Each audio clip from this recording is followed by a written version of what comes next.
gentlemen. Uh-oh. It's time for the Early Bird Special. Bringing you the best stories from the world of sports and sports entertainment. Now, here are your hosts, Sparky and Burdick. Well, good Monday morning, Bakersfield, surrounding communities, and everybody watching online on YouTube and Twitch. This is the Early Bird Special. I'm Chris Burdick. That's Sparky. Sparky, good morning. Good morning. How are you? How was your weekend? It's quick. Yeah, quick. I know, this one went by fast, didn't it? Quick. I didn't blinked and it was out of there. But let them know what they're in for. Oh, we'll recap the NBA Finals, Halliburton's injury, of course, the big trade over the weekend with Kevin Durant getting traded over to Houston. We'll talk about that. The College World Series, John Jones' retirement, Travis Hunter making his money. We'll get into all of that and much more right here on the Early Bird Special. Feel free to call or text in anytime during the show at 661-842-2000. And before we get started, I have to say happy birthday to my one and only big brother, Kirk. Happy birthday, old man. And Leave Kirk alone. He's a good guy. Yes. No, I'm just kidding. He's Happy all right. birthday, sir. Well done. Another trip around the sun. You made That's it. all that matters. Yep. That's why I said it. I turned 32 last week, and I said, you know what? At least I'm here this long. That's all that matters. It's big 4-5. And honestly, we got to experience probably one of the most exciting NBA Finals I've seen in quite some time yesterday, and our 20th ever Game 7 in a final. Now, for those of you who don't watch basketball or have no idea why we get excited for a Game 7, I just want to go back to the last 5 years that we've seen a Game 7. I'm sorry, that's not last 5 years. Last 5 times that we've had a Game 7. Stretching back to 1994, the year after I was born, where Hakeem Olajuwon led the Rockets to win their first championship. Then after that, in 2005, when the Spurs beat the Pistons, and Tim Duncan flashed for the first time, and everyone saw what could be the big fundamental for the rest of his career. After that, the Lakers taking down the Celtics, where we saw Kobe Bryant and Pau Gasol take down the big three in Boston. And I will say that is what started the big three was Kobe Bryant. Then, of course, you had the Heat and the Spurs after that, where LeBron and Wade combined for 60 points and over 22 rebounds. And then the Cavs and Warriors, where LeBron once again triple-double, 27, 11, and 11 with 3 blocks. So the point being, this is where stars shine. This is where we get the best of the best from on the last game of the season from the best players in the league. So coming into this, we all expected the exact same thing. We expected the battle between SGA and Tyrese Halliburton. And to be honest with you, I was super excited for this. And it started out looking like it was going to be exactly what we wanted. And then it wasn't. Pop. Dude, when he hit the ground, I was like, please tell me you just tripped. Please. Yeah. But when I saw him slapping the ground, I was like, oh no, here we go. And then, in your head, everybody's like, okay, well, what happened? Did he just restrain the calf? Is he coming back to the court? No. Turns out was it a torn Achilles or something of that nature? I know it was an injured Achilles and he would not return to the game. So now Indiana, and I remember texting this to Sparky yesterday, who simply put it, ouch. Probably the best way to put it. And after I saw the replay and the pop, I was like, oh, damn. And I put it as, okay, now you're going to see how gritty the Pacers truly are. And they did, outside of one quarter. The only reason they lost this game is because the other team played 4 quarters of great basketball and the Pacers played 3. If they shaped up that third quarter and didn't have all those turnovers in the third, which I think was about 8 or 9 in one quarter alone, when you look at the stats, that's really where it broke down. Well, they didn't score any points besides TJ McConnell's little jump shots, but it was almost a full quarter before anyone else scored. Right. I was like, damn. And that's the problem. But those turnovers, they started piling up. They looked ugly in the third.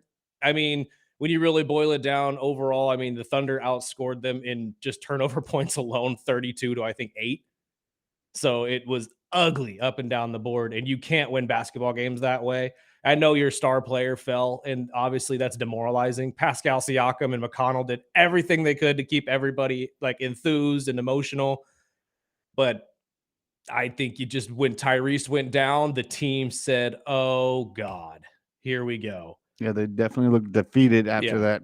Even though they went into halftime with the lead and seemed pretty dang excited about it, but third quarter came out and it looked like it was just an absolutely outmatched AAU game. And kudos to Alec Caruso. I mean, I'm sorry. The defense he plays. Absolutely. I really was hoping he was going to get that tip dunk. When Yes. I saw him fly in the third right on, I think it was Turner's head or He Pascal's, tried. and it was an inch away. I was like, dude, you almost made finals history with that highlight. But I do love his reaction at the end of the game when they said, "Where's Unk? Where's the old guy?" And he walked up. He's really not even that old, but it's like, I'm happy for him because he said it himself. Nobody could take this away from you now. He got a real one, quote unquote. Because everybody has consistently said, "Oh, well, you won that ring in the bubble, so it doesn't count." It totally does count, by the way. But that play, had he just been an inch to the right, I swear he would have dunked it right on his head, and it would have been an amazing highlight to see. But it was a heartbreaking loss for the Pacers overall. I mean, when you really boil it down, SGA and this defense of the Thunder really shined as we thought it would. Outscored them in the turnovers tremendously and really just beat them underneath. Because if you look at the points in the paint situation as well, I think they outscored them. What was it, 40 to I think 26? So really, when you boil down every piece of the game that you desperately need to win in order to win the whole game, the Pacers lost it. I think that is really what boils down why they lost this game. SGA also played out of his mind as he usually does, has a playoff career high in assists. So it was just a beautiful game for the Thunder. The star showed up as we always knew they do in Game 7. SGA, most likely the best person to put forward as the new face of the league after LeBron and Steph retire. Even though he is Canadian, I think the U.S. is just going to have to get over that entire bias that we have against European players because they are here and they are the best in the league. I was just glad Chet came to play. I mean, that was the one I was like, man. But again, it's not pretty. No, it's never pretty with him. But I mean, even going with the two-hand dunk. I mean, I was telling my wife, I was like, look how slow this is. I'm not in slow motion. No, he's a sloth, dude. I'm telling you, it is Sid the Sloth. And I didn't think we were going to get a good game from Jalen Williams, to be honest with you, at least from what we got in the first half. Second half, he turned it on, got those mid-range jumpers going, and just lit up the field. But like I said, had the Pacers played 4 whole quarters of great basketball, this would have been a completely different game. And honestly, I think the Pacers probably would have won. The Pacers came out flying. When Tyrese was on the court, they had the lead. I mean, yes, the Thunder were surging back, but there's no indication to think the Pacers weren't going to keep up their offense as well. It just, when Tyrese went down, all the air out of that team just left. Not to mention, Rick Carlisle was probably a little pissed coming into this game. And that really showed on the court because, well, for those of you who didn't see, before the game, and Sparky's the one who sent this to me, Rick Carlisle was shown video of championship buses that were already made for the Thunder for their parade. When I mean championship buses, I mean giant buses that say NBA champion Thunder on them that were fully painted, ready to go, and they were in the building. And that video got sent to Rick Carlisle. It probably pissed off the whole team, to be honest with you. That's what I was getting nervous. I was like, you don't want to do that. No. I mean, that's what I was saying. Fire to the team. Everything was building up perfectly for this game to go to the Pacers. They were pissed. They came out wanting it, and just it all fell apart. It was because of that Achilles injury, everything just unraveled, and it sucks because I was really hoping we were going to get that game from the Pacers. I really was, and their championship. But obviously, it's the first championship for the Oklahoma City Thunder and the 7th different champion that the NBA has had, first time ever in its existence. This is interesting to me because next year I think we're going to get a different one as well. I think we're going to go 8 for 8. I'll call it right now. I don't think the Thunder repeat next year. Not saying that they aren't equipped to do so. They'll be in the mix. They'll definitely be in the mix.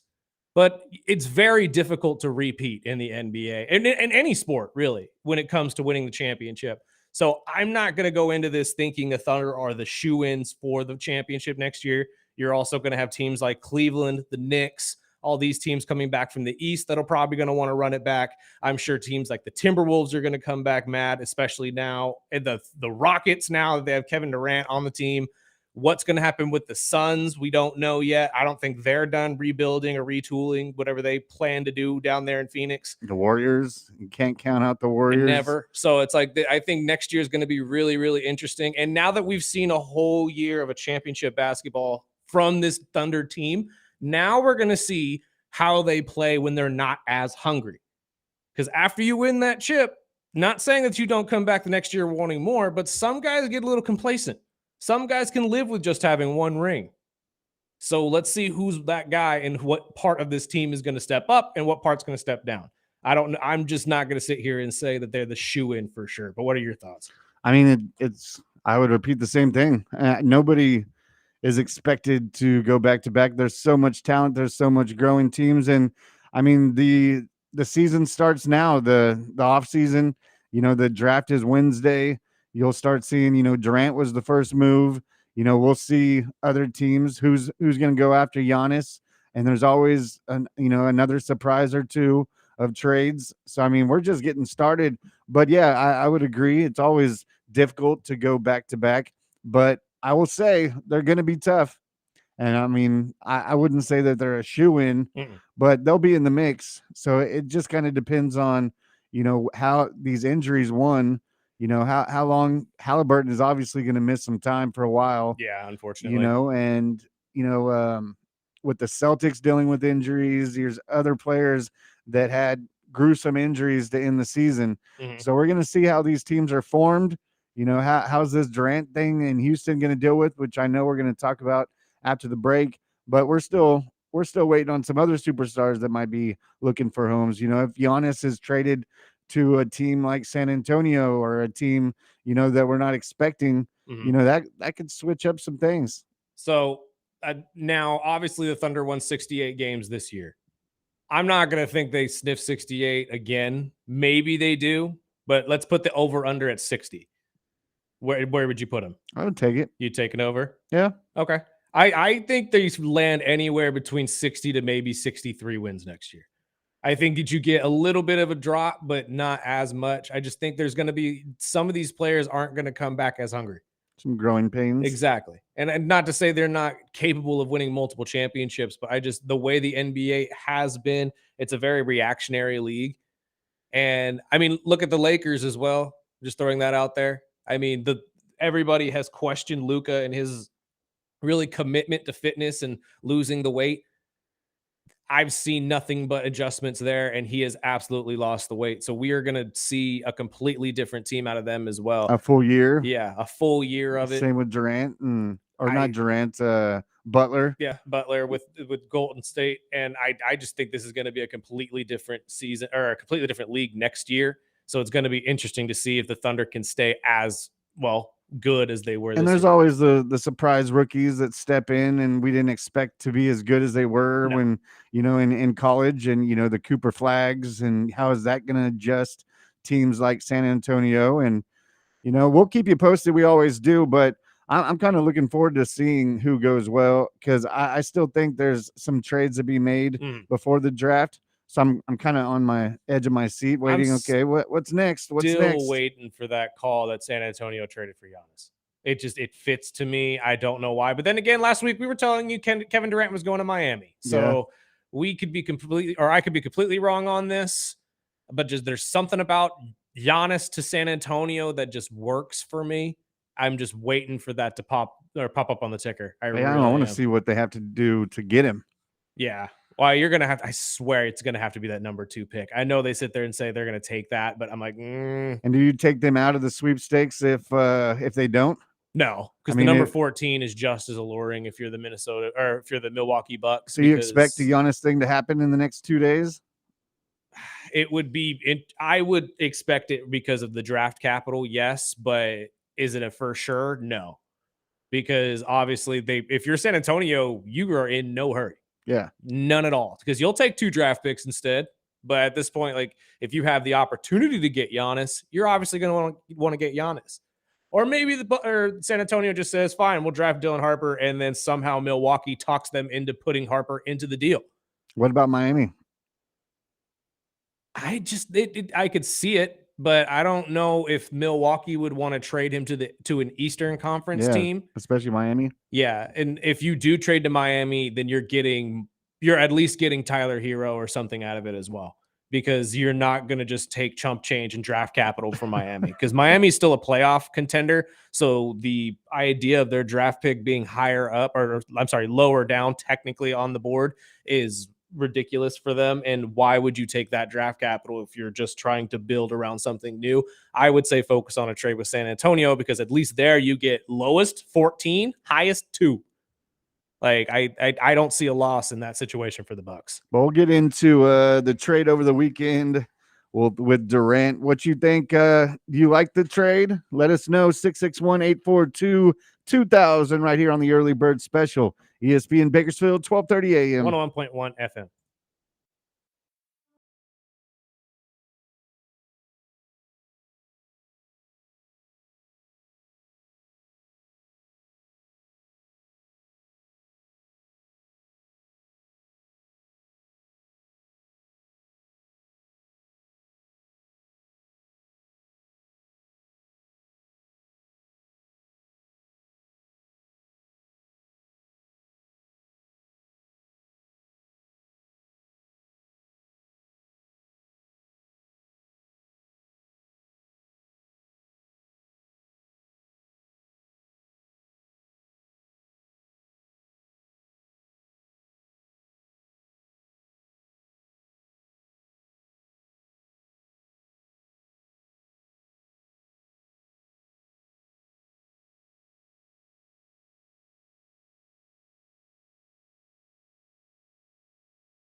Welcome back. This is the early bird special.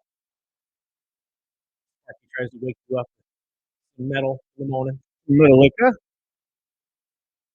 Real quick before we get out of basketball, we have to talk about this Kevin Durant trade because I was not expecting Jalen Green to be part of this trade at all. Which I also found out for those of you who are local and love your local connections. Or I say local is in Bakersfield because we are out of Bakersfield, California. Jalen Green is from Fresno. He played at San Joaquin Memorial. Did not know that until doing research for this. As a Garces grad, obviously know San Joaquin very well, playing them in football almost every year. Way younger than me, though. This guy's like 7-8 years younger than me. So I never sniffed any type of sport against the kid. Not what I'm saying. But that is interesting to me because every time I look up more and more of these big name athletes, they're closer than you think. Because if anybody knows Josh Allen from Fireball, that's not that far from here. Jordan Love, obviously. I mean, this entire area is a gold mine. It really, really is. But anyway, sorry, getting back to the trade. So Kevin Durant is traded to the Rockets for Jalen Green, as we just mentioned, Dylan Brooks, the defensive mind that he is, and the 10 overall pick in Wednesday's draft, as well as 5 second-round picks. So first off, I want to hear, because I know you have it here, and I watched the video, but Kevin was on stage at Fanatics Fest when this happened, when he got the news. So let's hear the audio real quick. He just got traded.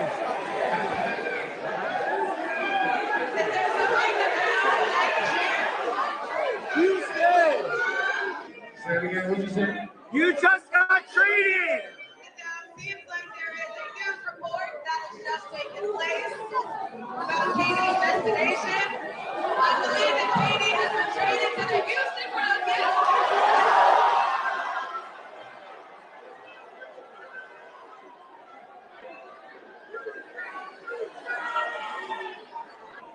So everyone here at Fanatics Fest is getting an instant reaction. You're headed to Houston. How does that sound?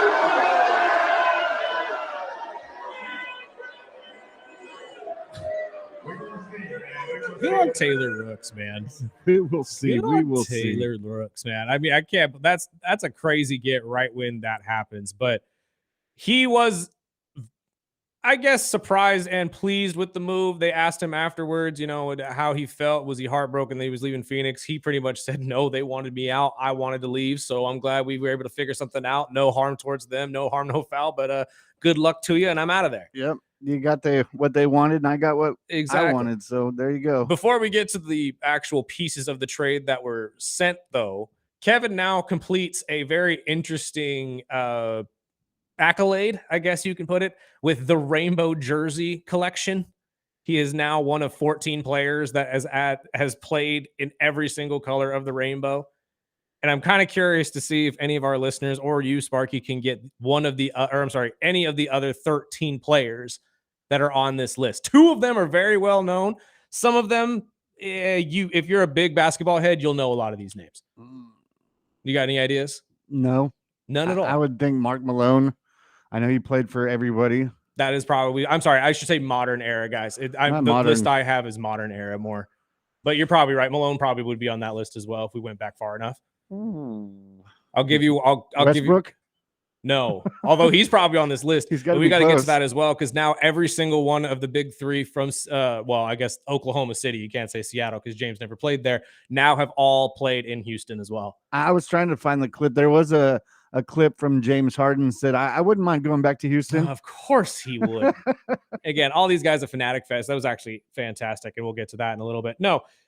So one big hint that I'll give you guys, and I'm curious to see if anybody could text it in, so I'm not going to tell you guys, 661-842-2000. I want to see if you guys can name any of the 13 players outside of Kevin that are part of the Rainbow Jersey Club.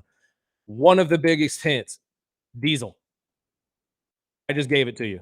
If you don't know what that is, you don't watch basketball, and that's completely okay. But even people who don't watch basketball know who this man is. So I just gave you one. Give me any of the other 13. And I don't know if we have anything to give away, but we'll figure something out. But we got some shirts. We got some shirts to give away. Fantastic. We can do that. Now let's go into the pieces of this trade, because I think a lot of people were more shocked at the amount of draft picks that were sent that weren't first rounders, especially after the trade we saw last week with Desmond Bain to Orlando. And that's the biggest gripe that I keep seeing, is that everybody said, oh, they got 5 second-round picks for a Kevin Durant. That's kind of ridiculous. But you also have to look at what they got as well in this.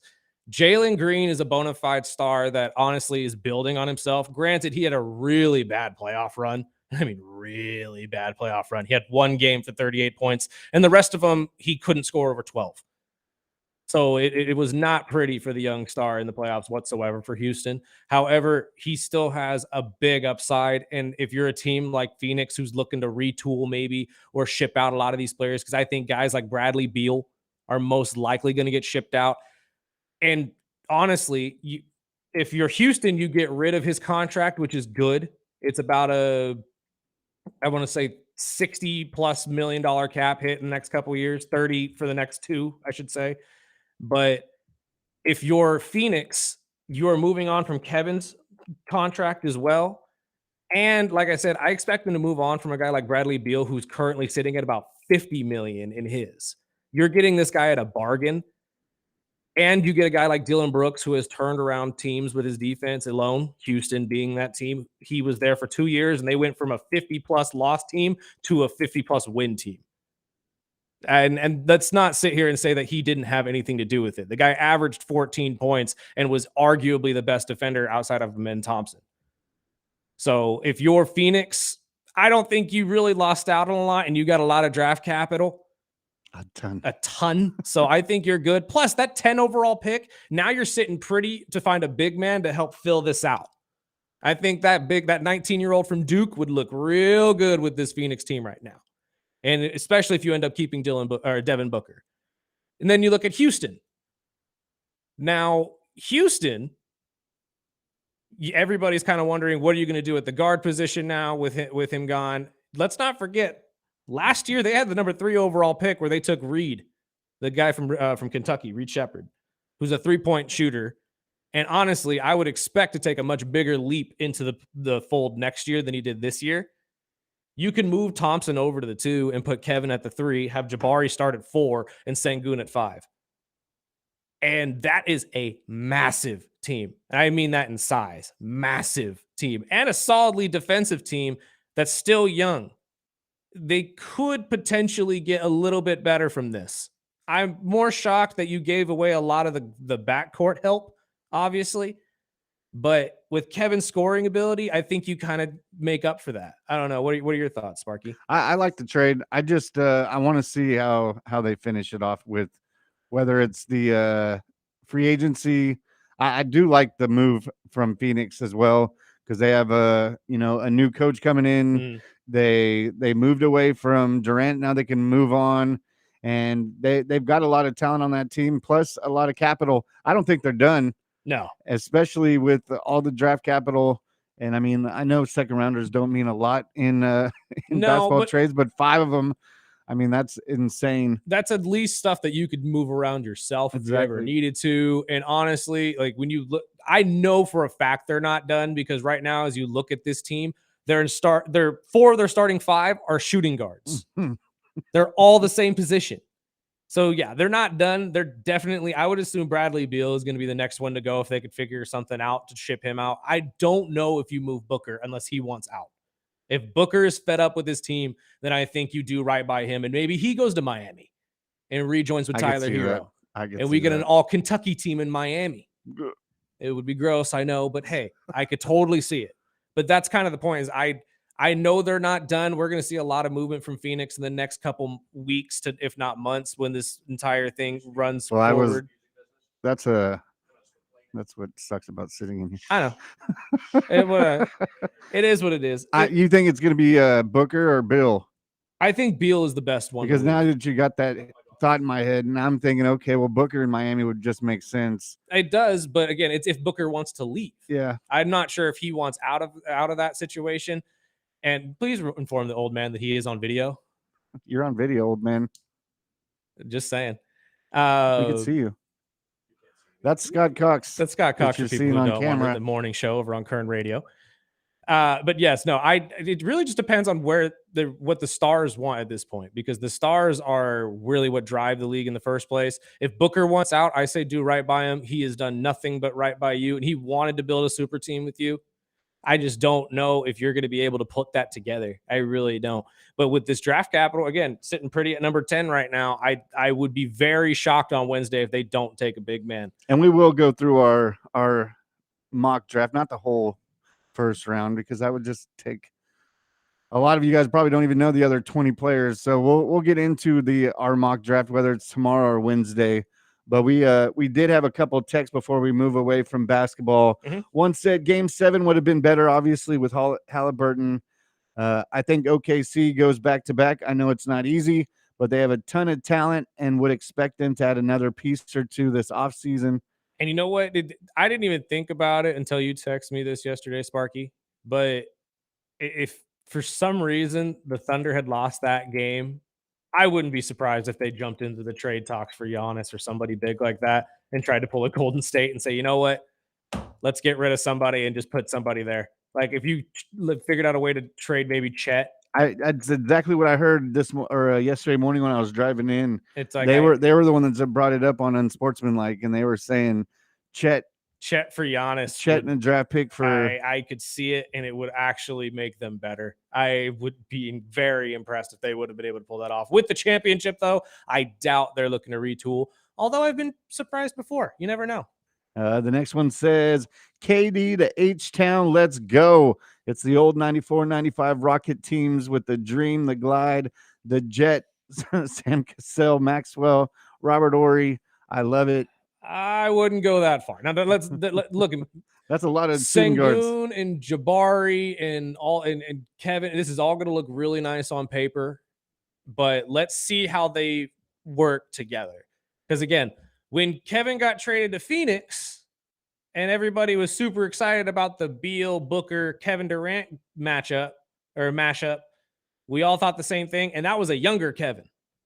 You are getting a 37-year-old Kevin Durant turning 38. Yeah. And if you could stay on the court. Yes. So let's not get ahead of ourselves. Let's not forget that. And I'm sorry. Let's also not forget, I would think like 35% of Houston's offense last year was funneled through Jalen Green. Now you have to shift that. And I'm sorry, you have to now change the offense as well. I know Ime is a great coach, and I'm not saying he's not going to be able to do that, but I'm not going to get ahead of ourselves just yet until I see what happens on the court. And then the last one for basketball said it's a big swing and a guess, but CP3, he's been on a lot of teams. Is he a part of the rainbow? He is. CP3 is one of the other ones. Obviously, Shaq being the other one that I gave you. If you guys can name two other ones, we'll give you a T-shirt. So anybody besides Shaq, CP3, or Kevin Durant. And I mean, you can Google it. I don't care. That's up to you. Most of you guys already do. I know you do. But if you know it off the top of your head, I respect you because I know you're a basketball head. That shows something to me. We'll take this break. We'll talk some NFL news right after the break. It's the Early Bird Special on ESPN Bakersfield, 12:30 a.m. 101.1 FM.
Give me a second. I realize what song this was now. Welcome back to the early bird special. Well, tomorrow. Yes, you will. Yippee. Actually, I believe we're airing our guy JR Flores was able to sit down with him and last week and give an interview. So I believe we'll be airing that on the JR show today on Current Radio between 2 and 3 this afternoon. I'm not sure when he's going to be dropping the interview, so I would just listen to the entire hour. I'm sure he'll name it in the beginning, but it's a really good interview, and I'm sure you guys will enjoy it quite a bit, especially if you're a fan. But before we get out of this entire fanatics thing, I guess, because FanFest was over, or Fanatics Fest was over the weekend as well, where their competition went on between athlete and fan. And I am very, very, very happy and surprised at the outcomes. Did not expect anybody, any fan to even sniff the top 5. I'm not going to lie to you. I really didn't. I thought athletes were going to come out and just make all of us look dumb. But when I tell you that 6 through 10 were all fans and the number 3 where it was a fan. Now, Tom Brady won the whole thing. Surprise, surprise. Golden Boy of Vegas won the whole thing. And handily, too, by the way. He had like 399 points. I'm not sure how the point system worked. I wish they actually had like shown a lot of this. The only things that I saw were I'm via sure they social will media. next time. I'm sure it'll be televised. With all the stuff that blew up out of that, but and good on Tom Brady as well, because he decided to take that $1 million prize, split $5,000 and give it to each of the fans who participated, regardless of where you placed at all, and then gave the rest to charity, from what I understand. So that was really cool of him.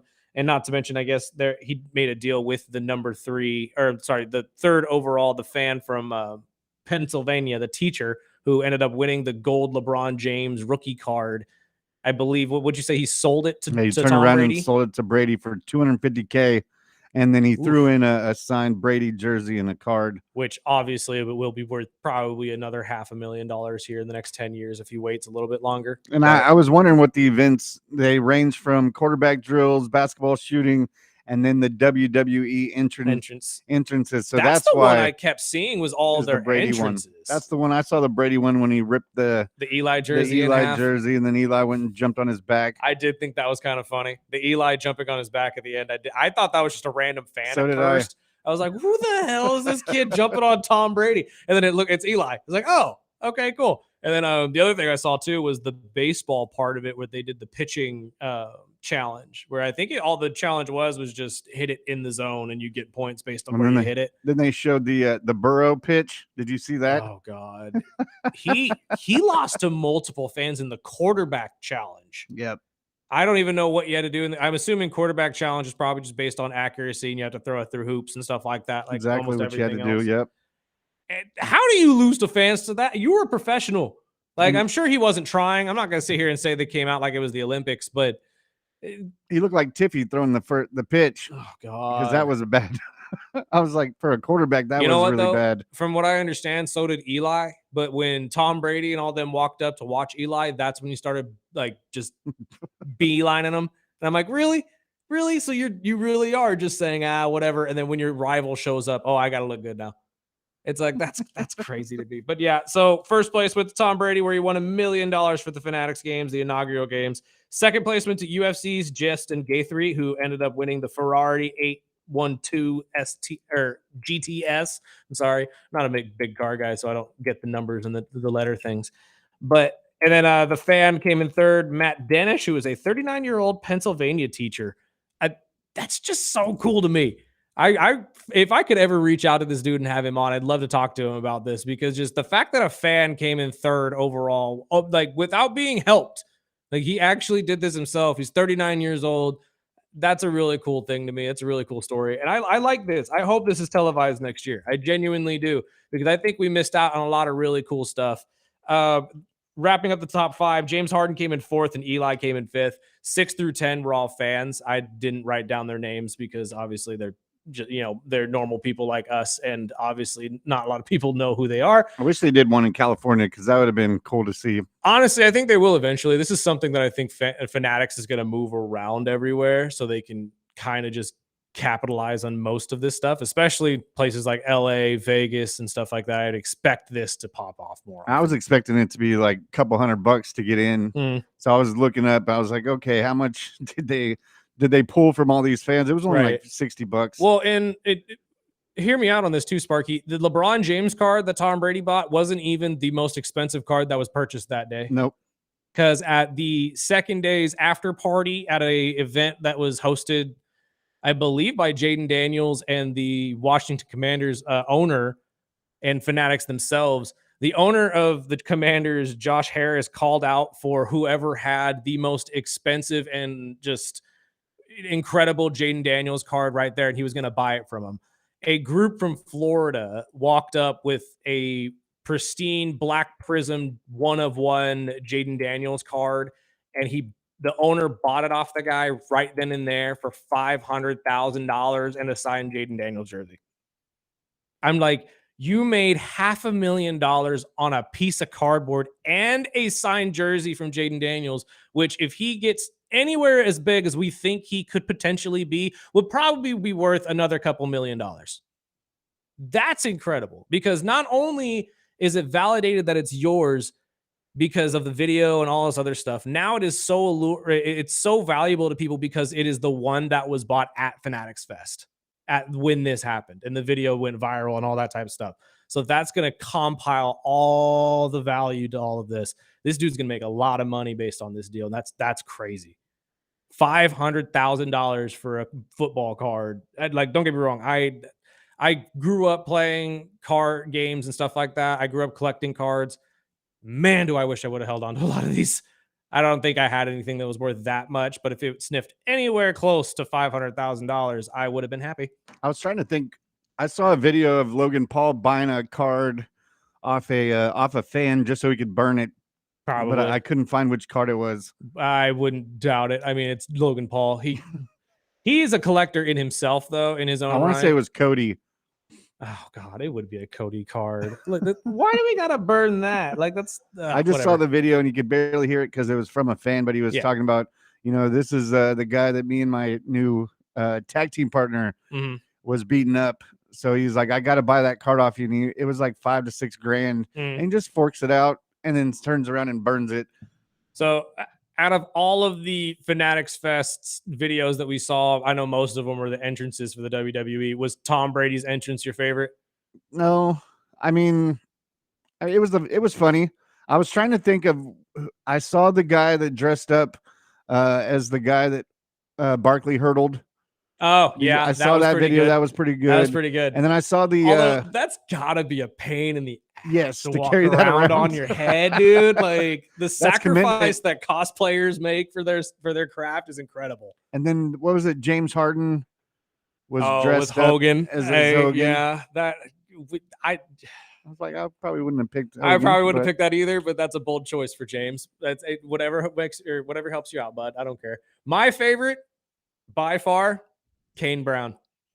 Kane Brown dressed up as Kane was fantastic. That was awesome. I was like, thank you. He leaned into the name. He went out to the old school Kane song too. I thought that was great. I don't know who he hit with the title. I have no idea who that man is, but that guy took a lot of punishment that day. Pretty sure he's just somebody at Fanatics that they hired to like take the bumps for people if they wanted to do something crazy. There was also a ton of Cena videos that was cracking me up. Oh, him jumping over the table to give Sam Roberts a hug and then taking the table down as he came back. Well, he did the punching game where he missed it a couple times. He said, I haven't had punch anyone in 5 years. And then I saw the one where he was doing the basketball and he airballed a couple free throws. It's like, hey, I don't play basketball. But no, we'll take a break and we'll come back and get into some other NFL news. Travis Hunter got paid and some other things going on in the NFL. And we did get a text. We're waiting. They want to know when we're waiting or when we will be talking fantasy football. And I said, well, we got about 3 or 4 weeks before it'll get into deep football talk. Yeah, but we did promise them the rest of that story. So we can get into that tomorrow right here at the Early Bird Special, ESPN Bakersfield, 12:30 a.m. 101.1 FM.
Welcome back.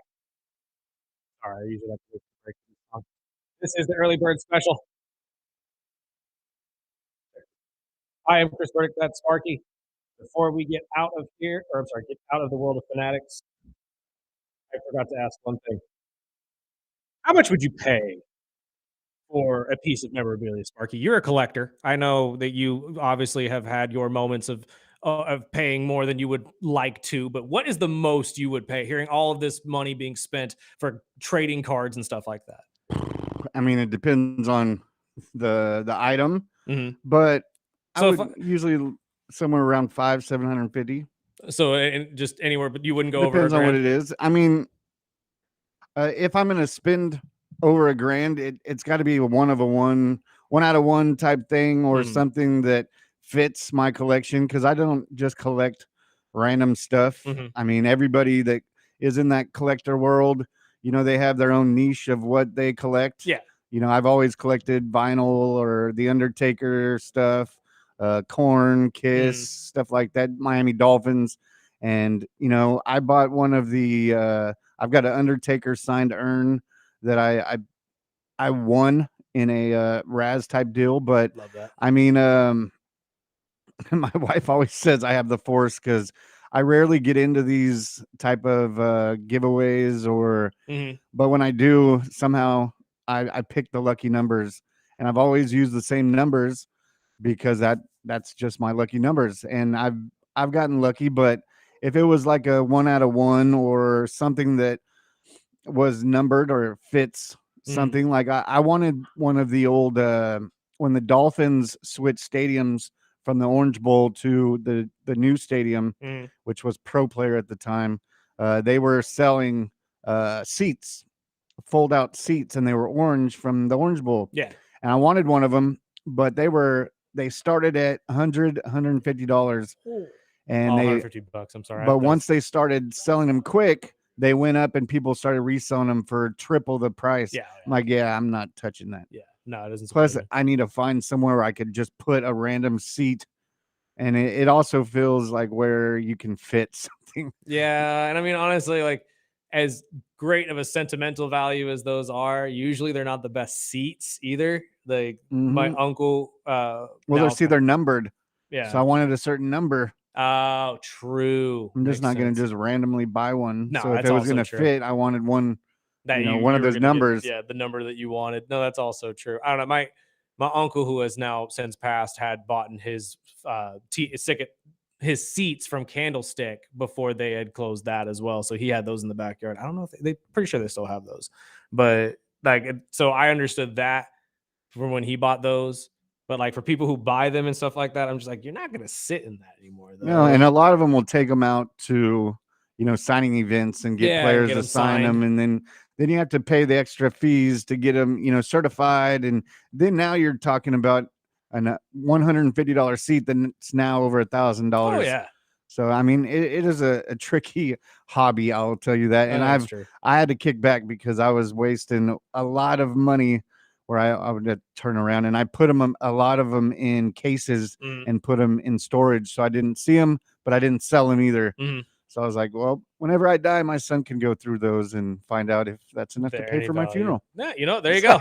There's always value in physical items, sir. But Travis Hunter got paid. We knew he was going to get paid, but he signed 46.65 mil though. with 30 and a half signing. Oh, okay. That's what I thought was interesting. It's a first of any time. Yeah, non-quarterback, non-first Mhm. overall, I guess, from what I understand. But $30 million in a signing bonus. That's wild. Well, they do that so it doesn't count against the salary cap. Right. And it's all But up it's front. still, But that's what I'm saying. So the value for his contract is now dropped to about $4 million a year.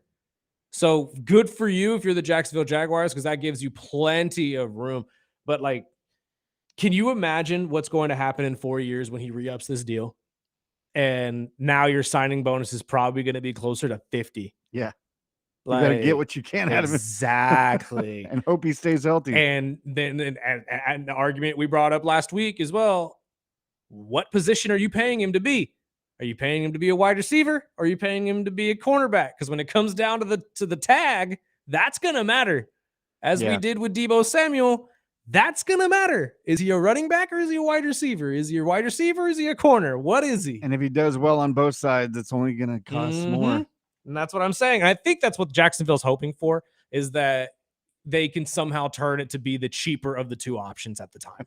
Which you know would what I be mean? cornerback. Exactly. Well, right now, that I could don't see him change. surpassing receivers. Well, that's true too, but you never know. I mean, we've seen the resurgence in receivers the last couple years. Shoot, running back is on his way back too. So we could see a complete change. And what if he plays running back more than he plays receiver? So we don't know how big is his head going to get? Exactly. Well, now, you know what? No, I can't say that with Travis. Travis is zone. Yeah, he seemed to be a very well-mannered and well-rounded person. So plus, if he had an ego, he wouldn't want to be in Jacksonville. Oh, absolutely not. He wouldn't have been traded, or he would not have been drafted there. That's dang sure. But before we get away to the top of the hour, that text said, when will you guys start getting into fantasy football talk on this show regularly? And I'm a big fan of the show. Thank you guys. Regularly when fantasy football starts. Trust we me, will have whole fantasy football Friday for you. We'll even do a waiver wire Wednesday like we used to do on YouTube. You got plenty coming from us in the next couple of weeks. We got to take a break, though, pay some bills real quick. We'll talk College World Series on the other side of the break. This is EBS on ESPN.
And welcome back.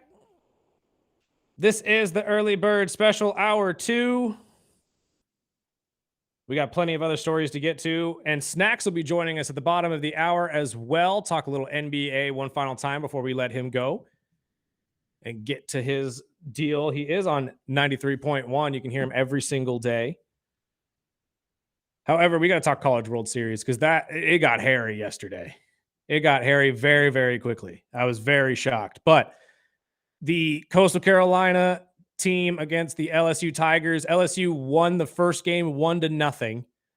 And it scored the first run in the first, and then absolute just domination by pitching and defense the rest of the game. Coastal Carolina was unable to score. Game 2, coming a little frustrated, apparently. Coastal Carolina was arguing some balls and strikes at the bottom of the first. and the ump was not having it.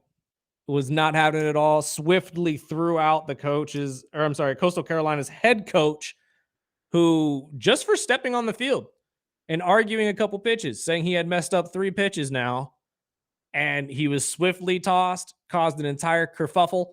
Kerfuffle. Yes, I'm going to throw that one in there. The ump said, he'd warned him several times. Yeah, and honestly, well, again, I don't know about several times. He said he was getting chippy even before the game started. I'm sure he was, and that's why I was like, this is a little early to be throwing him out in the first. What I thought was interesting, though, was what happened after that. While he approached the home plate umpire and they were separated, one of the other umpires tripped and fell backwards and had a very embarrassing moment. And honestly, like, I wouldn't highlight this at all, because even while watching this, I was like, ooh, that's embarrassing. Like, I'm not going to talk about that, but it is what it is. I wouldn't talk about this. Well, the only reason I bring this up, though, is because the NCAA has suspended that coach for 2 games because they blame him for that. For the trip? Yes. I'm like, are you nuts? Watch the video. This man fell on his own. I know we didn't get the audio, but I love the coach's reaction. He just said, I cannot be held responsible for somebody's lack of athleticism.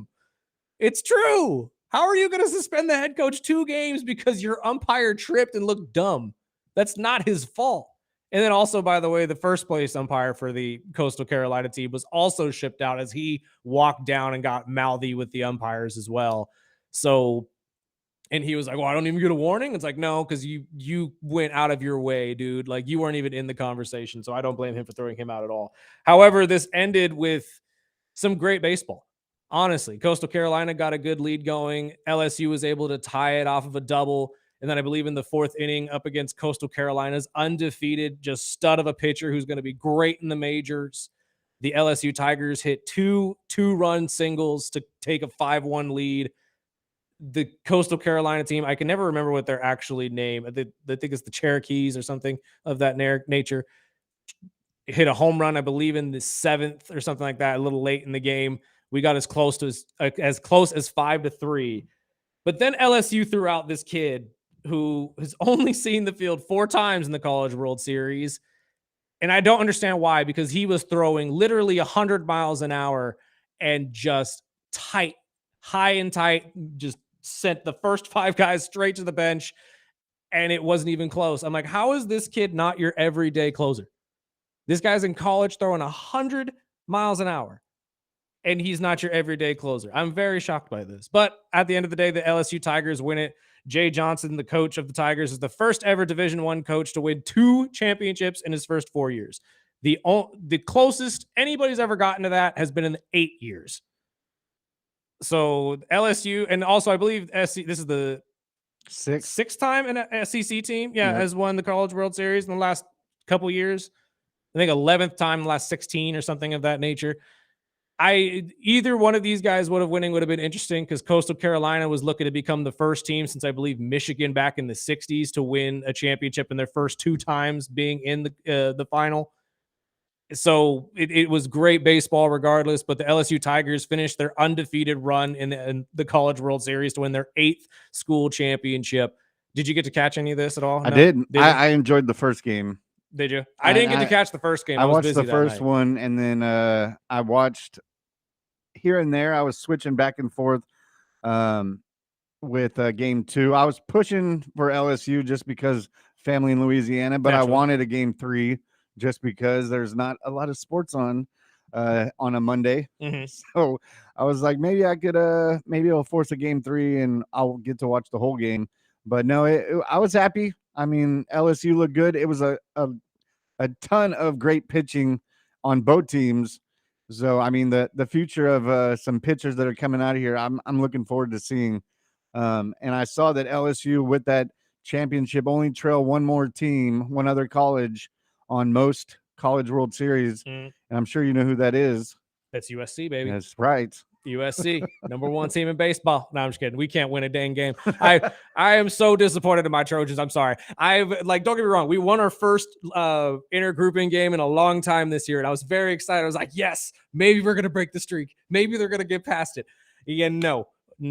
The Trojans have not been good at baseball in quite some time. Although it's interesting to see. I'm hoping that changes with all of the movements within the NCAA and the movement within conferences and stuff, because that's just going to get these kids going back to colleges like that. And obviously, I'm a USC fan, so anything to get the Trojans back in the limelight, I am all for that. But at this point, if you look at the LSU Tigers, it's the second championship they've gotten, I think 4 years, 3 years, something of that nature. And I don't see it stopping anytime soon. This is a dominant program, and with massive arms like Paul Skeens coming out of there, and this other kid who I know I have his name in my notes right now, and I'm losing it right now. Derek Curiel, 100 miles an hour, just absolute fire thrower of a pitcher, is going to be going way high in the NBA draft here the next couple of years. I'm surprised. I'm still shocked that you only got 4 appearances in the College World Series in this run. 4. This kid throws 100 miles an hour and you only show him 4 times. Right. I'm sorry. This is like, at this point, it's like Shohei and the Dodgers. And like, see, you if set we're it up. only going to get 1 freaking inning out of Shohei, you might as well make him the closer. Yeah. And he did it again yesterday. 1 inning, but it was scoreless. Again, but that's my point. Like, I'm hoping we get more and more out of him, but I'm sure you will. These pitchers are just throwing fire. Like, when we got guys in college throwing 100 miles an hour, can you imagine what's going to happen when he gets to the pros and they teach him a little something to like improve that a little bit? Give him a couple new pitches. Maybe, like, it's because don't get me wrong, these kids are learning a lot. I say these guys are learning a lot in college, but when they get to the professional level, the lingo, like what they focus on, all that type of stuff, it drastically changes. So I'm very curious to see what they could pull out of these guys. Because you're right. I mean, when you look at Coastal Carolina's pitcher, the LSU pitchers really up and down the board, they're going to be some great prospects coming in the next couple of years out of college, which is interesting because most of these guys go straight out of high school, or at least if they're that good. Exactly. So it's one of these things where it's like, it's kind of cool to see that college is pulling in a lot of these athletes to just develop them better. So I don't know. I was really excited, or really pleased with Game 2 of the College World Series. I'm glad you got to watch Game 1 because I missed it. I had some stuff to do that night. Did you end up going to the movies? I did, actually. Yeah, I took my mom to go see How to Train Your Dragon, which... How was it? I mean, it's okay. We didn't go. I mean, it's good. If you've seen the cartoon version, you've seen this one. It's the exact same thing. The one thing I'll sit here and say, though, is that DreamWorks has better live-action remakes now than Disney, because this one was... I'm not going to lie. This one was good in that regard. At least, well, and I'll just say it. It's because they didn't break the norm. Just, if you're going to do a remake of a movie, remake the movie. Don't change it. Don't do nothing to change it. Remake the movie. And that's what DreamWorks did. They remade How to Train Your Dragon. The only thing that was missing from it was Hiccup's voice. That's it. And this kid actually did a pretty dang good job. I won't even lie about that. Well, I know I mentioned it. Ohtani pitched yesterday. He only pitched 1 inning, but he had a hell of a game at the plate. He had a 3-run triple and a 2-run homer. And I know my boy Jeremy is listening, so I had to throw out Ohtani. He looked a little better. It's 1 inning. But I did catch Dave Roberts after the game. He said that he's happy with Ohtani's progress. Yes, absolutely. And he's expecting to add a couple more innings the next round and more innings. And we'll see. Can I at least get 1.5, Dave? I mean, I know it's impossible to get a half. I realize that, but I'm just saying, can I at least get 1 2/3 innings? Something. Well, keeping it in baseball. So the MLB is investigating Giants pitcher after abuse allegations. So I read the headline and I was like, what? Not again. Not somebody else. That's the interesting part and about that story this too, got weird. This is the dangerous part of TikTok, in my opinion. So the Giants pitcher is Sean Hajili, I believe is how you spell or pronounce his last name. He is going through a messy divorce, is essentially what's happening here. His soon-to-be ex-wife, who apparently, from what we understand from Sean, he filed for divorce against this woman a year ago and has been in the process of getting it done. She went to TikTok and made a video pretty much saying that he abandoned her and his sons right before Mother's Day or something because she caught him cheating and blah, blah, blah. I don't know if that part might be true. That honestly, I don't know if she caught him cheating. That's probably entirely true. And that's what led to the divorce. But right now, she's spinning it to sound like may not actually be what's happening here. Because when you go to TikTok and you deliberately say that your professional baseball playing son abandoned you and your sons, who are about looking 3 and maybe 1.5 at the time, but then we find out from him in the press conference, because obviously he was asked about this. He said, I have no comments right now until I talk to some lawyers and some people that are in my agent and stuff that are connected to this. But what I will tell you is that we've been going through a divorce for over a year, and I've just been trying to figure that out. So if that is the case, to me, this just sounds like a really messy breakup that the wife is not very happy about, that maybe, this is happening. I don't And know she made it. exactly. I mean, some of us have been there, Yes, and I haven't. Thank God. she mentions the word abuse and abusive Right. And behavior, and that's where I was like, dude, you can't just throw out words like that. well, but and that's what I'm saying. If the allegations are there, if we have a history of abuse and there is actual evidence of it, Evidence. You that's the just thing. said it. Yeah, you're right. Going on TikTok and shouting abuse and saying all this type of stuff just to put him in a negative light. And her attorney is just slamming his head up against the wall. It's like, dude, Well, we're again, going through the legalities. I It's don't probably think not they best are. to go on a TikTok video. But Well, that's when in the video where they interviewed him, he said we're in the middle of getting everything finalized. It's just pending court formalities. So I'm like, okay, well then the papers have been turned in over a year ago, and he's just trying to get the court to approve and move on. And figure that's out what who it gets sounded what. like. Yeah. He sounded like we're just trying to finish this and get it over with. Right. But so I mean, I don't know the story. None of us know the story, of course.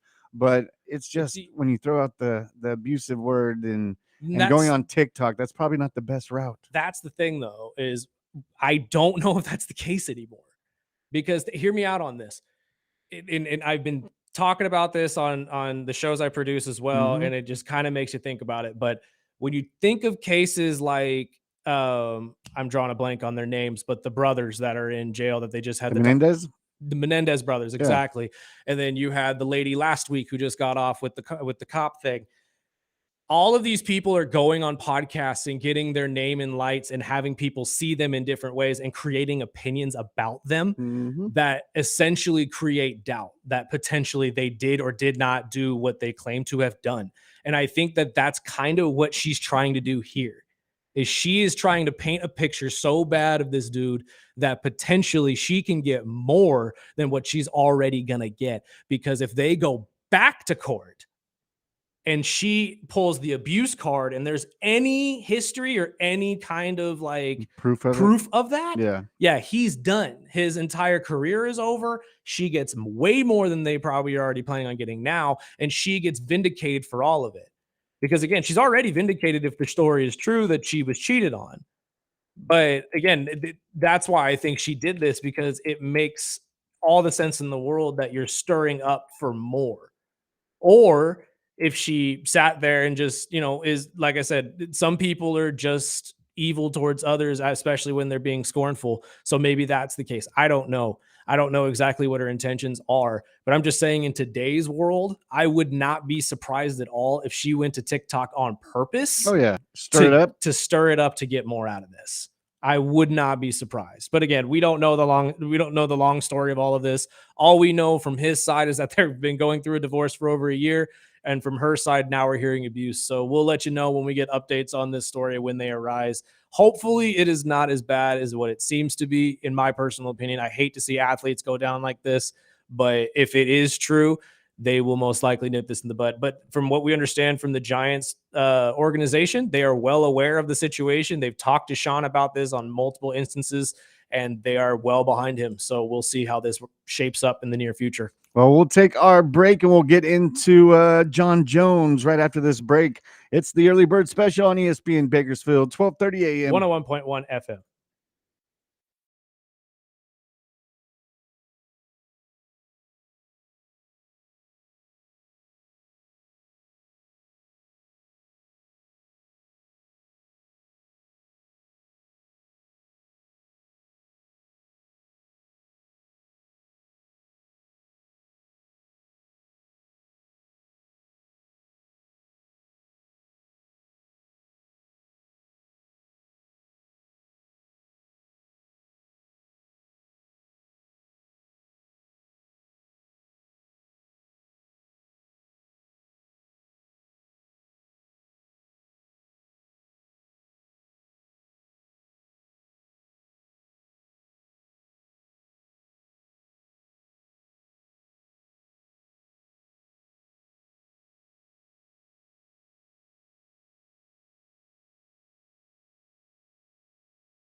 Did you see the Ice Cube bobbleheads? Where? They did a bobblehead night at the Dodgers No, it was a Ice couple nights Cube. ago. Yeah, and it was awesome. If anybody has one of these, I will buy it off you right Well, now. that's what I was just going to say. So they give away a certain amount to fans to go to that game. Well, then a lot of them are turning around and selling them. Naturally. And I saw some starting at $700. I was like, and see, that's when, as a collector, I stay away from bobbleheads and I stay away from the pop, just If because. anybody wants to, if anybody wants to hook a brother up, I will gladly buy it off you for maybe a couple hundred. Retail. 700 that's insane. Steep, dog. Like people are making money. I'm a massive Cube fan. Yes. I would gladly buy that off you. I would. I just We'll hook you up, $700. but not $700. Yeah, I'll give us some t-shirts. Maybe like we can Do help some you lunch. out. Yeah, some lunch. Exactly. Oh my lord! I didn't know they had Ice Cube now. That's really cool. That is really cool. Yeah, when you get a second, check them out. They look cool. You know, it would be really cool, and I know this is a long shot because he's nowhere near as popular as his father right now. But if you could do one of both him and O'Shea Jr., would be actually pretty cool. I'd buy that really quickly too because O'Shea is fantastic actor, and I think he's starting to gain a little bit of traction in some of these movies. He was great in Cocaine Bear. He was fantastic in Cocaine Bear. He's funny, dude. He is. He's a great guy. And honestly, if you don't watch his podcast with I think it's through Rich Eisen's show, but it's his producer and him when they talk about wrestling and stuff like that. It is fantastic. But he's a very, very funny guy and a very good actor. So I hope eventually maybe we'll get one of the both of them together. That'd be really cool. Well, I believe he's going to be cameoed in the final Friday movie. Is he really? Which they've announced that it's going to happen. So you know, we'll see. because I wouldn't be surprised if he's really just comes in as his son and he's just like, this is now like way in the future where he is now his dad and his son is going through the same stuff that he was going through in Friday. Dude, you know he what I mean? looks just like him. He does. It is insane. He's just a lighter skinned version of his dad, but he is exactly. He just the reminds same me guy. like when he did the Straight Outta Compton movie. Yes. I was like, dude, that is perfect. Dude, I watch that movie so often. It is one of my favorite movies now. It is like, don't get me wrong. I get that it has its problems and stuff like that, but it is still one of the best movies I've seen in the last couple of years. And that was one of the few movies I went and watched it by myself at the theater. I did the same thing with Notorious with the big. I'm a big diehard Biggie fan, and I took a lot of crap in high school because everyone was Tupac this, Tupac that. I love Tupac, but I was just a bigger Biggie fan. Did you watch the Timothée Chalamet what biopic that he just do? No, I haven't. Oh my! Not his. It's not of him. It's he plays. But I love his movies. Oh my god! Who is he? Bob Dylan? I think it's the Bob Dylan. Oh movie. no, but that looks cool. It's on my list. Okay, I was just to say, it's like, is it kind of weird that the two white guys are talking about watching the biopics, but not Bob Dylan's? Again. Well, this was Dana White being interviewed over the weekend. Yes, please. You said the timeline for Jones, 2 weeks to decide what to do with the title, or whether it takes the fight or you're going to strip him. What do you think is more important, to keep the belt there so he can uphold his legacy, or we move the heavyweight division, take the title away from him? John Jones called us last night and retired. John Jones is officially retired. Tom Aspinall is the heavyweight champion of the UFC. I love Dana. I love how blunt he is with the media. Look, this was some of the most shocking news of the weekend to me, but I kind of saw it coming because they were dragging their feet. And I say they, as the John Jones camp was dragging their feet for so long to get this Aspinall fight going. I knew it wasn't going to happen. And I'm really disappointed in it. But I love Dana White just because the question wasn't even about that. The question was, how do we go about this without ruining John's legacy? John Jones is retired. He called me last night. He's no longer in the UFC. Yep. God dang, Straight Dana. to the point. Like, thanks. Did you hear the I'm the sure guys he wanted in the some background? fights too. Did you hear the reporters in the background? What? Ooh. Whoa! Like, this came out of nowhere, Dana. What the heck? But I mean, again, John Jones retiring is not the biggest shock in the world. We kind of saw it coming. 28-1-0 is his final record in the UFC. The one loss he took was technically a disqualification that never should have happened. The referee himself has come out and said he made a mistake. It was some elbows that were thrown during the match that, honestly, I don't even know if he meant to throw. I just know that it kind of connected and happened, and because of that, he got a DQ and he lost. So his undefeated record obviously never stood. in my personal opinion, you guys can text in, call in, and call me a dummy if you would like to. Pound for pound, greatest fighter to ever live. Whew. John Jones. You put John Jones in an octagon with literally any fighter in the world, boxing, UFC, does not matter. This man will walk out as the winner. I don't know about that. Who would you think would go ahead of him? I mean, I grew up when MMA and UFC first started. I always liked. I'm always a big Shamrock guy, Oh yeah, Shamrock's great. but I also love Dan Severn and the older Ooh, good guys, and I call. think Severn would put a beat down on Good John call. Jones. You know, I don't know about a beatdown, but that would be one hell of a fight. Yeah. That'd be one hell of a fight. And don't get me wrong, I know obviously like if you erase weight classes, we Of would course. see some really well, he's interesting definitely ones. one of the goats for But, sure. Oh yeah, I'm just saying that in my personal opinion, when you look at this man and who he went up against and just dominated every single time, nobody's ever been close to beating him. It just pound for pound, this man never, when he stepped into an octagon, at least, I Yeah. can't speak for a boxing ring, but Mhm. when he stepped into an octagon, nobody has ever walked out of that octagon after fighting John Jones saying, I beat John Jones. Not even the guy who beat John Jones walked out saying, I beat John Jones. Yeah, he didn't want to open his mouth. No, and that's what I'm saying. So it's like, in my personal opinion, I put him as the greatest fighter of all time. Does this hurt his legacy in the long run, especially not taking the Aspinall fight? Well, Kinda. that's what a listener said. John Jones' retirement shook me. I know he's not that guy, but maybe he was worried about it. I don't see it, but he is the GOAT of the sport. I don't know if he was worried about it or his camp was worried about it.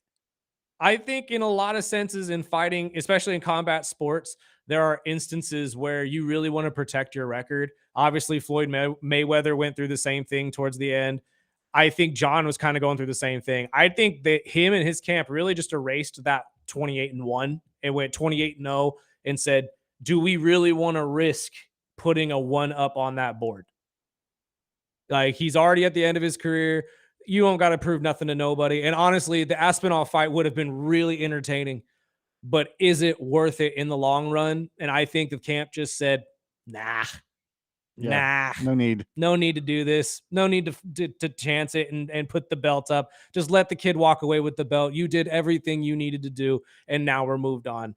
Well, I saw later that afternoon after his retirement that he's also oh man, he's also facing a misdemeanor criminal charge for fleeing the scene of a traffic accident. This is what really hurts his legacy to me. I don't think the saying no to the Aspinall fight really hurts his legacy. I think it's the stuff that's happened outside, the cocaine use, the constant legal trouble, the hit and run. Yeah, the hit and runs. I mean, domestic violence. I mean, he's got a rap sheet. He's got a long rap sheet. And don't get me wrong, I'm not saying UFC fighters don't. There's a lot of these guys that do, but John has a very notable rap sheet and one that he is very vocal of saying, like he don't care. He really does not care. So I think hurts his legacy as the greatest fighter of all time, because when you really look at guys like, I don't know, well, and not putting him up in this light, but let's say Chuck Liddell. Like, Chuck Liddell is a great fighter. Wouldn't really put him as the greatest fighter of all time, but he is definitely one of the most notable and known fighters to ever walk this earth. And he's squeaky clean as much as he can be. And I think that kind of comes into it, especially when you're a professional at your craft. You have to be squeaky clean. You have to like at least be able to be seen as a role model at some point in your life. And John, to be honest with you, outside as being a fighter, can't really put him in that category. You really can't. So that, I think, is the biggest gripe against his legacy. Well, hopefully he can steer away from the legal troubles and just enjoy retirement. Do you think it's completely over? A piece of me wants to say no. A piece of me wants to say he comes back in like a year, kind of like Manny did or is doing right now. But I don't think it'd be UFC. I'd see him maybe taking a pay rate like a celebrity fight or something. A celebrity fight, exactly, or maybe WWE. See that I got a text right after saying, "Oh, he's going to be on Raw." I can see him in the WWE for a short time. Honestly, Canelo Alvarez came out this weekend and said that he plans to do that at the end of his career too. So it is an avenue that a lot of these athletes, I think, are really taking seriously and really looking into. So I would not be surprised to see him in some sort of combat sports fashion. UFC fighter, I think he's done. And not because he couldn't do it, but more of just like the Aspinall fight. If you came back and fought anybody, it would have to be him, and you're going to put that constant possibility of 28-2. Technically, 28-1 if you really want to get into it. But well, before we go to break and welcome back Snacks to wrap up the NBA season, we had 2 texts I want to throw in because I'm sure we won't get into these topics again. But this one said, did you guys hear about the Trevor Bauer winning his settlement? Just wondering what your thoughts are on that, dude. Love Trevor. I am a massive Trevor Bauer fan. I find, honestly, baseball's blackballing of him to be one of the biggest crimes in sports. I think this entire thing is such horse dookie. I really do. The fact that he is not pitching in the MLB right now is criminal. He is easily one of the best pitchers in the world, and we just wasted his entire prime. But luckily for most people like me, if you follow him on YouTube, you've been able to watch it anyway. So who cares? And the other one said, 2 more guesses for the rainbow. Go for it. Is Paul George. Paul George is not on the And rainbow Austin list. Reeves. Austin Reeves is also not on the rainbow list. I'll give you guys the rainbow list at the end of the show. I really will. I'll give you the other 11 players. And trust me, it's not people that you're kind of thinking of. You will know the names. I promise you will. But it's probably going to be people you're going to be like, oh my gosh, I totally forgot about that guy. I really think that. And actually, I'll give you another hint. One of these guys had a very long history of being a teammate with Chris Paul. That's the last hint I'm giving you for the last one. But I'll give you the rest of the names after we get done. Well, we'll take this break and welcome back Snacks right here on the ESPN Bakersfield, 1230 a.m. 101.1 FM.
Finally get some gorillas on the show.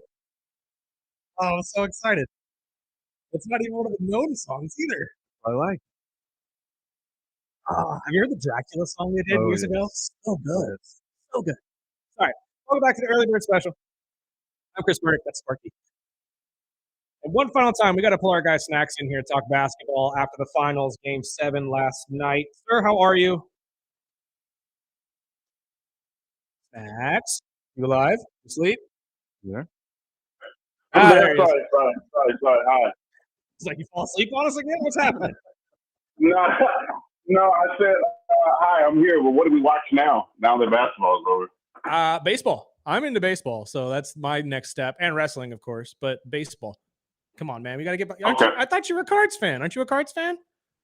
I'm a Cards fan. Baseball's too long for me. I'm only a playoff. See, I'm not the fan. only one. I'm not the No, only one. See, that's I think you guys are in the majority at this point. I think baseball's kind of fall into the people that aren't like into that kind of a thing. And honestly, I think basketball is going the same way. A lot of these younger guys or younger kids are saying that the season's too long. That's kind of why they're bored of it. Like, No, I agree. I agree that NBA is too long. I'm really a playoff fan when the NBA comes around. So- I'll keep up during the season, but I really don't watch into the playoffs. As somebody who is a soon-to-be NBA referee, how long do you think the season should be? A good maybe 62. 62. Not So 82. drop On it top 20 of- games. on top of playoffs. That's hard on the body. It really is. I would say 62. I think that's a fair number. I was thinking 70. Yeah, I was thinking like the same with baseball. A lot of people start watching, like me. I start watching after the All-Star game. So when the All-Star game starts, I'm like, all right, well, baseball starts. Well, that's right around the corner. So. Yes, and with Ohtani back at pitching, even if it's only an inning, it's intriguing me to watch here and there. But now we've got 3 or 4 weeks, and we're just going to be right in the football season when fantasy football draft's starting and the Hall of Fame game here in a couple of weeks, and that's the time of the year for me. But no days overall, off. I mean, aside from Halliburton's injury, what do you think about Game 7? I thought we had a great game until that happened. And once that happened, I was like, well, yeah, this is over. Because I knew the Pacers didn't have anybody. Again, we talked about this last week. I don't think they have another score like that where you have to build a defense around. Because now once you get rid of him, as you see, they went 5 out. There was no post play. There was no movement. They were just trying to figure out how to score.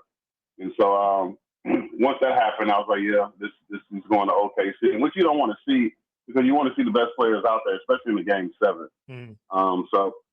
But I think that, like we've talked about all year or the past, since the playoffs, I think the championship went to the right team. They've played well. They've been consistent all year. I mean, granted, they had some games, but they've been consistent all year. So I agree with you, but I kind of said at the top of the show, I don't expect them to repeat next year. I do think we're going to get an 8th team to probably win in 8 years. What are your thoughts? Do you think Thunder have a good chance to repeat?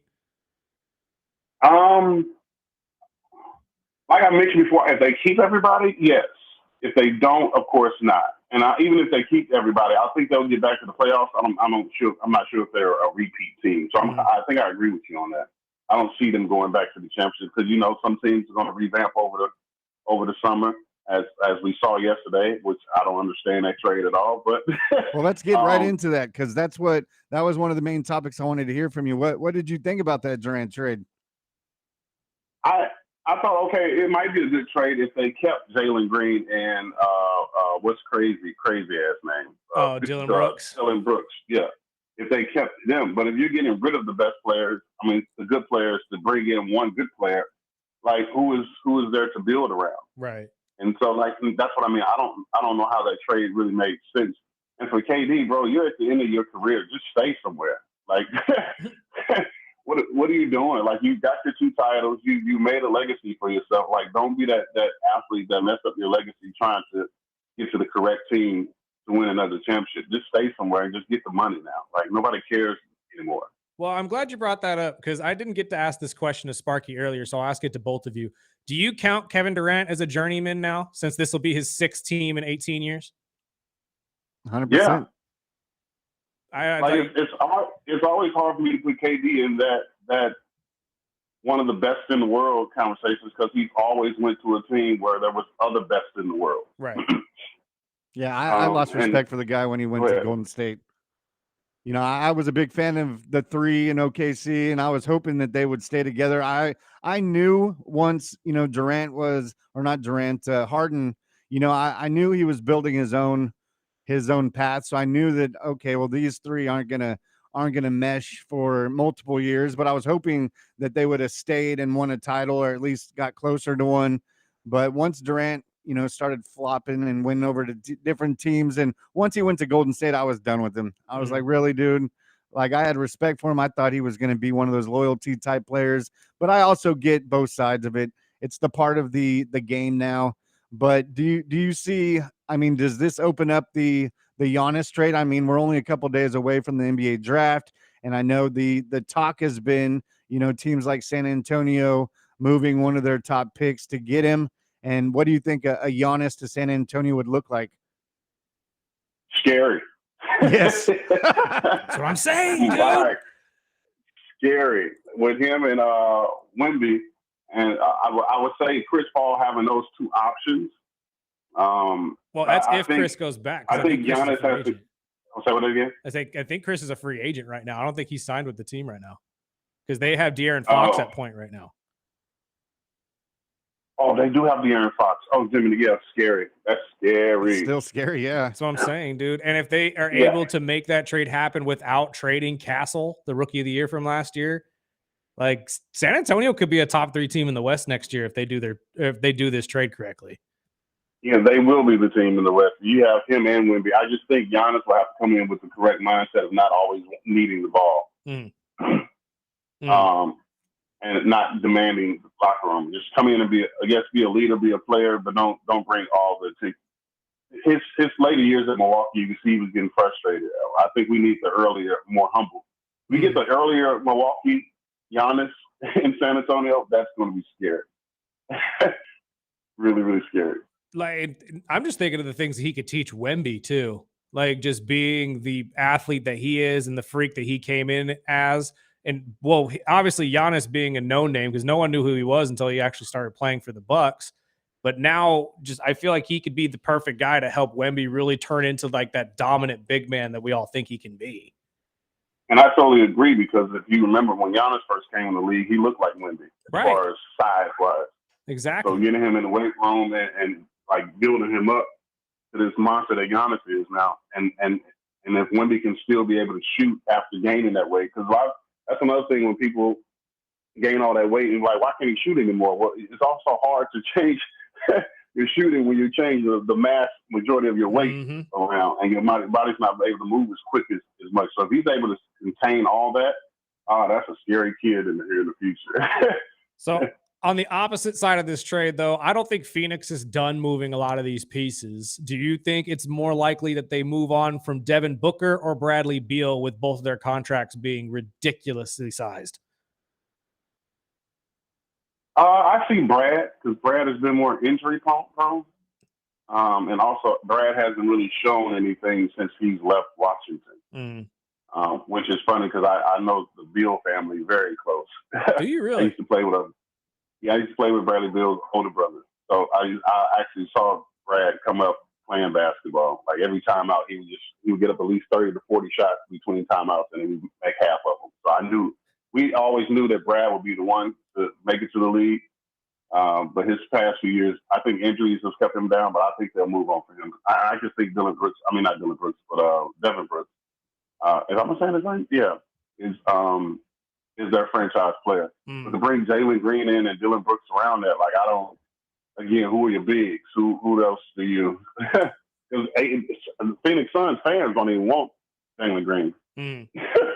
Well, that was the rumor I don't know how that's going to work. That's the rumor I had heard, that immediately they were going to reroute him and trade him for something else. But it's like, I feel like you keep Jalen and you trade one of the other guys because obviously their contracts are way bigger and you need some cap room. And now with this 10 overall pick, I assume they're going to use that for a big man on Wednesday just to kind of round this out. Because if you look at the starting 5, 4 of them are shooting guards, including Grayson Allen.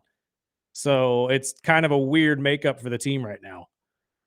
Yeah, I think Jalen will be a good playoff of Devin Mhm. Booker. Sorry, I was calling him Brooks. Devin Booker on the both of the wings.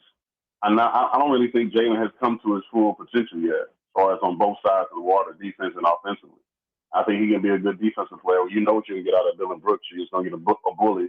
I honestly, guys, I don't know what the draft looks like. Like, I don't know who's like the top number, who's the top of the draft right now. Because college, I don't know who.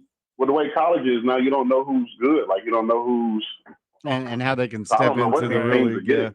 The only big get this year is Cooper Flagg, really, out of Duke, and the kids out of Rutgers, I guess. Dylan Harper and Ace Bailey. Those are the only three I keep hearing their names being brought up. So, I like you. I watch and cover it as much as I can, but it's so hard to figure out which players are going to be coveted more than the others in college because, like you said, everybody's good.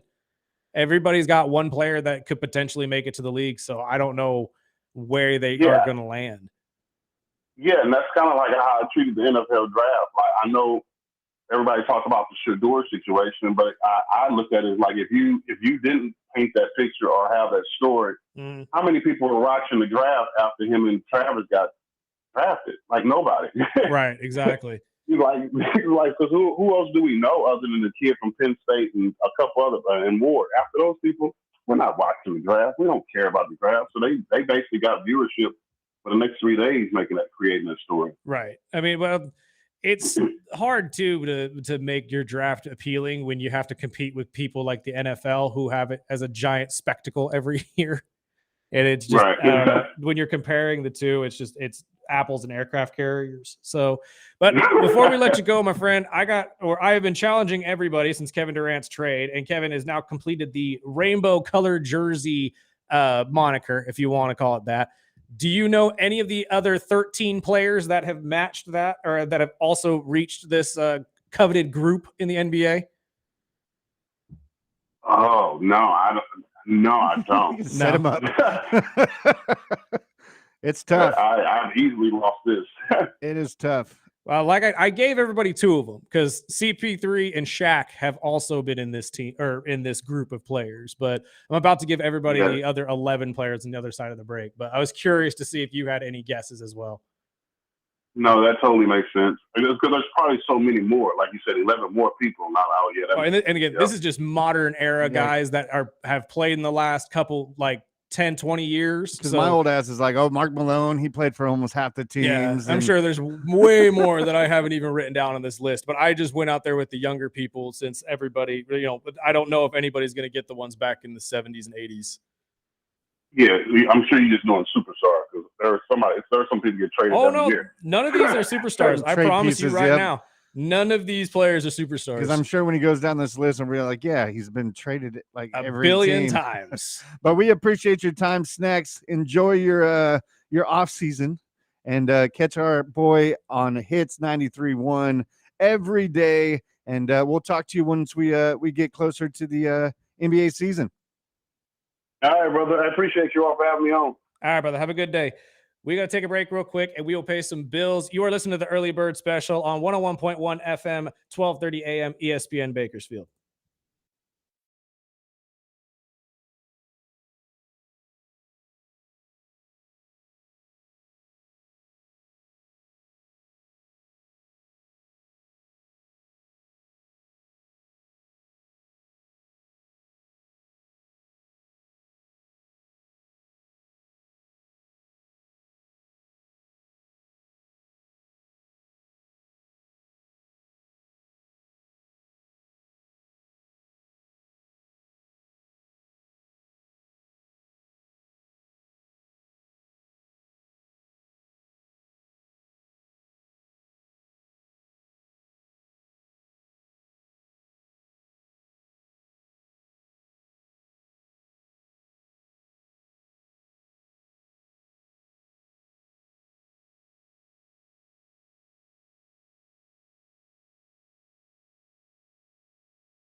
Oh, it's a good day. We got Metallica, Gorillas, and Linkin Park on the show today. Ah, it's a good Monday. This is the early bird special, wrapping up your Monday here. Join us back here again, 7 to 9 a.m. tomorrow. We got our boy KG coming in, giving you a wrestling recap of the week. And we got to talk. Well, you want to run down what we're going to see on Raw tonight first, or you want to do the text messages first? Let's run down what Raw is tonight. Live from Minneapolis, King of the Ring semifinals. We'll have Cody and Jey Uso. Yeet. And I do agree with Jeremy, who posted on our YouTube channel. I do believe Jey Uso will be winning tonight and going to the finals. No way. Just saying. Although it would be interesting to see Randy and Cody, just the history between the two of them. So like it makes sense. I figured it would be after you guys said, it's going to be Uso and Sammy. I was like, all right, well, it's going to be one or the other. Well, what if it's Uso going after John, though, instead of going after Gunther? Nobody really has accounted for that. So we'll talk about that tomorrow with our boy KG. Queen of the Ring is Jade and Roxanne.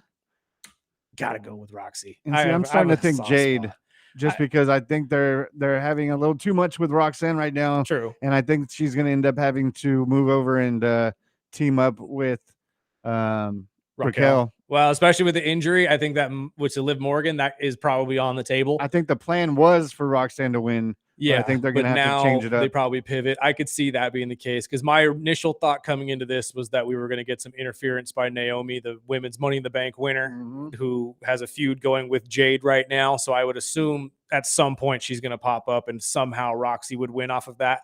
But honestly, I could see that being the case now. I think you're right with the injury to Liv Morgan. They may go a different route.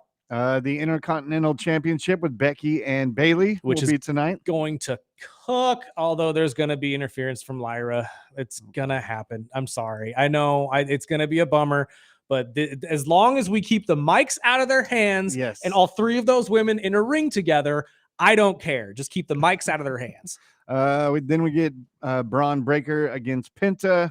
Ooh. That's going to be a growing rivalry, dude, that we're going to see at least for the next couple of years before Penta eventually retires from wrestling. And then they said Seth Rollins and Goldberg will both make appearances. Of course. I mean, Seth is going to be on the show every single night with that briefcase. And Oldberg, as we've been referring to him, is unfortunately going to be here until after the next Saturday night's main event. So, yay. Well, before we move into the list or our text, I did want to throw out. Did you see Shiloh making his video? Okay. So yeah. Also, I have not yet to watch LFG. Where I usually watch my wrestling stuff did not have the episode up until super late last night, so I will be watching it today. However, Shiloh Hill, one of the stars of that show and up and comer of the WWE, is taking the internet by storm right now because he dives into a lot of dark web stuff on his channel, and he will teach you the goods and bad things that could happen from these things, which honestly is very insightful and he's very intelligent. However, he does things that are kind of dumb, like order stuff off the dark web. And he ordered a pair of shoes that came with a tracker in one of the heels, and he has been trying to counter track the person who was tracking the boots and stuff. And it has gotten some crazy views right now and crazy reactions. Did you see his robot? Yes, the Beast. No, I was talking about the Shiloh Sanders. Oh, I'm sorry. He did a video over the weekend, which I love both of them. So, but no, he has his own show about Tampa cooking, and he made a video over the weekend talking about his brother and his speeding tickets, and mentioned that out here in Tampa we all got to be careful crossing the street, especially if Shador's out here driving. Oh, good Lord. So I had to throw that out. Plus Antonio Brown completely missed has left the country. So we talked about that. For him. But no, our quick text is his Raw pick says main event Jey Uso will win. Naturally. Bailey, Roxanne because of Naomi, Penta, I hope, and hopefully Goldberg does not get winded walking to the ring. He most likely will, unfortunately. And the last one says more visionary, which I'm saying more Seth Rollins is good for me. I am all for more Seth Rollins. I'm always for more Seth Rollins. He's one of the best they have there. And then real quick, run down the players since we didn't get any more text. Anthony Tolliver, Boris Diaw, Dennis Schroeder, Erison Ilio Silva, Jay Crowder, Jared Dudley, Mickey Moore, Robin Lopez, Rodney Hood, Sevi, I cannot remember how to pronounce your last name, I apologize, and Tyson Chandler are the list of players who have, at least modern day, played for the Rainbow jersey moniker. I got to make a name for this. The Rainbow Jersey Club. I should have known Schroeder. Schroeder has played for every dang team in the dang league at this point. But yes, those are the names that you could have gotten a t-shirt off of us. Maybe we'll hook up the guy who got one. We'll see how it goes tomorrow. But that is the Early Bird Special. We'll be back tomorrow, 7 to 9 a.m. with our boy KG, talking everything wrestling, plus much, much more. Join us, won't you? But until then, we got to get out of the way for the great Rich Eisen. Sparky, let's get out of here.